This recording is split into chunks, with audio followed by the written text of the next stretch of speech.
ఈ ప్రపంచంలో దేనికి గ్యారంటీ లేదు, దానికి మాత్రమే ఉంది. మరణం తప్పదు. ప్రతి ఒక్కరికి, నీకైనా నాకైనా, మనకంటే ముందు పోయిన వారికైనా మన తరువాత పోయే వారికైనా మరణం తథ్యం. మరణం, death is the only guarantee in this world. దాన్ని మించిన గ్యారంటీ ఏది లేదు.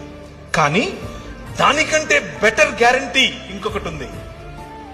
అదేమిటి అనంటే, మా నాయన తన శరీరాన్ని నాటి 3 దినములైన తర్వాత బయటకు తీసి అంటున్నాడు, మరణమా నీ ముల్లెక్కడా అని పిలుస్తున్నాడు. ఈ రాత్రి నేను మీకు ఇచ్చేటటువంటి వాగ్దానం, ఆయన చేస్తున్నటువంటి వాగ్దానం, ఈ నిబంధన యొక్క సారాంశం, 5 రకాలుగా నేను చేసిన నిబంధనల యొక్క సారాంశం ఏమిటో తెలుసా? పునరుత్థానం, రూపా